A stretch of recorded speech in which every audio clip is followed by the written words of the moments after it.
নমস্কার বন্ধুরা, আজ আমি আপনাদের সাথে শেয়ার করব পটলের বড়ার রসা। আমি সুচিত্রা পিঠা বিলাসী রান্নাঘরে আপনাদের সবাইকে স্বাগত জানাই। আমি কিভাবে পটলের বড়া তৈরি করলাম চলুন দেখে নেওয়া যাক।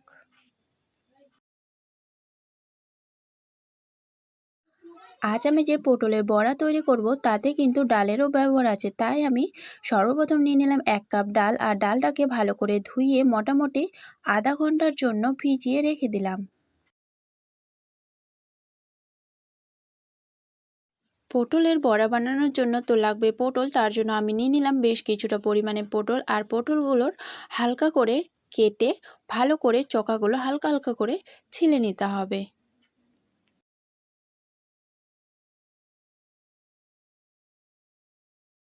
তারপর নিয়ে নিলাম একটি পাত্র আর পাত্রে নিয়ে নিলাম পটল আর তারপরে দিয়ে দিলাম জল দিয়ে পটলগুলোকে ভালোভাবে দুইবার ধুয়ে নিলাম। আর হ্যাঁ, পটলগুলোকে কিন্তু আগেই ধুয়ে নিতে হবে, না হলে কাটার পরে আর পটলগুলোকে ধোয়া যাবে না। তারপর আমি নিয়ে নিলাম একটি গ্রেটার আর গ্রেটারের সাহায্যে এই যে দেখুন পটলগুলোকে এবার ভালোভাবে গ্রেট করে নিলাম।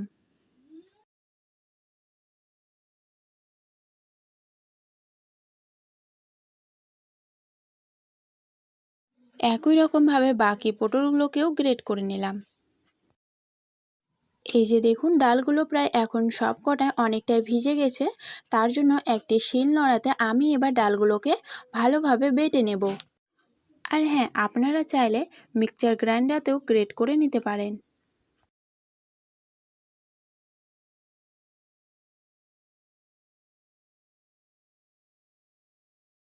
একই রকমভাবে বাকি ডালগুলোকেও বেটে নিলাম। তারপরে ডালগুলো একটি পাত্রে উঠিয়ে নিলাম আর পটলগুলো যে গ্রেট করে রেখেছিলাম সেই পটলগুলোকেও দিয়ে দিলাম। তারপর দিয়ে দিলাম পেঁয়াজ কুচি। আর হ্যাঁ, আমি কিন্তু এখানে মিডিয়াম সাইজে 2টি পেঁয়াজকে ব্যবহার করেছি। আর তারপর দিয়ে দিলাম হলুদ গুঁড়ো আর তার সাথে দিয়ে দিলাম লঙ্কার গুঁড়ো ও তার সাথে দিয়ে দিলাম রসুন বাটা। আর হ্যাঁ, এখানে কিন্তু আগেই লবণ দিবেন না, লবণটা আমরা পরে দেব। তারপরে সবকটা জিনিসকে ভালোভাবে মোটামুটি 2 থেকে 3 মিনিটের মতো সুন্দর করে মাখিয়ে নিলাম।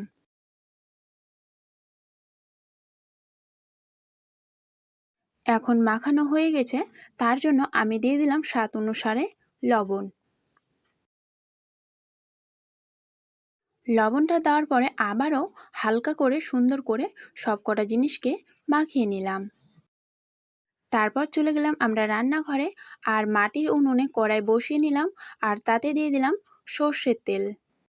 আর হ্যাঁ, এই বড়াগুলো না সর্ষের তেলে খেতে অনেকটাই টেস্টি হয়, তাই চেষ্টা করবেন সর্ষের তেলেই ভাজার। তারপর তেলগুলোকে হালকা গরম করে নিলাম আর অল্প একটু করে নিয়ে বড়ার মতন শেপ করে আমি এবার তেলে একটা একটা করে দিয়ে দেব। তারপর একই রকমভাবে বাকিগুলোকেও দিয়ে দিলাম।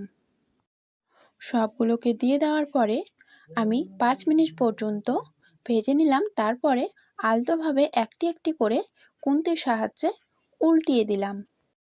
তারপর আবারও 5 মিনিট পর্যন্ত এক সাইড ভেজে নেওয়ার পরে আবারও খুন্তির সাহায্যে উল্টিয়ে দিতে হবে। মোটামুটি 2 থেকে 3 বার এরকম করলে পরে ভাজা কমপ্লিট।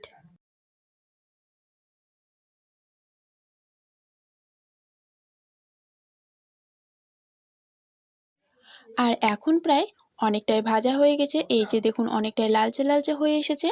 তার জন্য আমি একটি একটি করে এবার সব কটাকে উঠিয়ে নিলাম। তারপর সব কটাকে উঠিয়ে নেওয়ার পরে কড়াইয়ে যে তেল ছিল সে তেলে সামান্য পরিমাণে দিয়ে দিলাম 5 ফোড়ন। 5 ফোড়ন দেওয়ার পরে আমি দিয়ে দিলাম পেঁয়াজ কুচি আর পেঁয়াজ কুচি দেওয়ার পরে আবারও খুন্তির সাহায্যে ভালো করে নাড়াচাড়া করে মোটামুটি 5 মিনিট পর্যন্ত পেঁয়াজগুলোকে ভেজে নিতে হবে। পেঁয়াজগুলো যখন হালকা লালচে হয়ে আসবে তখন এতে দিয়ে দেব রসুন বাটা। মোটামুটি 2 থেকে 3 মিনিটের মতন রসুনগুলো ভালো করে ভেজে নিলাম। রসুনগুলো ভাজা হয়ে গেলে আমি এতে দিয়ে দেব ডাল বাটা। ডাল বাটাগুলো দেওয়ার পরে আবারও খুন্তির সাহায্যে ভালো করে নাড়াচাড়া করে মোটামুটি 2 থেকে 3 মিনিটের মতো সুন্দর করে ভেজে নিতে হবে। 2 থেকে 3 মিনিটের মতো সুন্দর করে ভেজে নেওয়ার পরে তাতে দিয়ে দিতে হবে সামান্য পরিমাণে জল।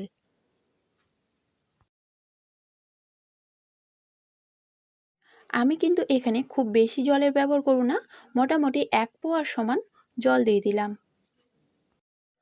আর তারপর দিয়ে দিলাম আদা ও জিরা বাটা।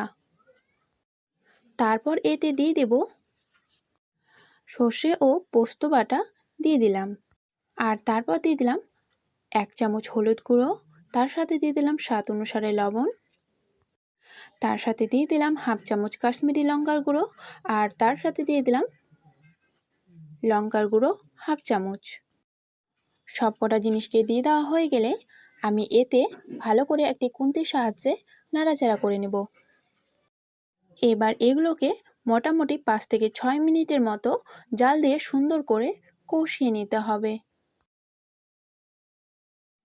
5 থেকে 6 মিনিটের মতো সুন্দর করে কষানো হয়ে গেলে এরকম যখন কড়াইয়ে লেগে আসবে, এতে এবার আমি দিয়ে দেব জল।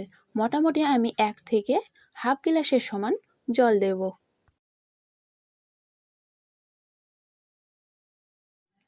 জল দেওয়া হয়ে গেলে আবারও একটি খুন্তির সাহায্যে ভালোভাবে নাড়াচাড়া করে দেব। তারপর মোটামুটি 5 মিনিটের মতো সুন্দরভাবে ফুটিয়ে নেব। 5 মিনিটের মতো ফুটিয়ে নেওয়ার পরে আমি যে বড়াগুলো ভেজে রেখেছিলাম সেই বড়াগুলো এবার সবকটাই দিয়ে দেব। আর তারপর আবারও খুন্তির সাহায্যে ভালোভাবে নাড়াচাড়া করে আরও 5 মিনিটের মতো ফুটিয়ে নিতে হবে। একটু যখন রসটা মাখা মাখা হয়ে আসবে, মাখো মাখো হয়ে আসলে আমি এতে দিয়ে দিব বাটা গরম মশলা। বাটা গরম মশলা দিয়ে দেওয়ার পরে আমি আবারও খুন্তির সাহায্যে ভালোভাবে নাড়াচাড়া করে নেব। আর নামিয়ে নিলেই আমাদের কমপ্লিট বড়ার রসা। এই যে দেখছেন কত সুন্দর হয়েছে, খেতেও কিন্তু দুর্দান্ত টেস্টি হয়েছে। আর এই পটলের বড়া দিয়ে রসা যে তৈরি করলাম, এটি কিন্তু রুটি দিয়ে খেতে অনেকটাই সুন্দর লাগে। তাই একবার হলেও রুটি দিয়ে এই বড়াটি খেয়ে দেখবেন।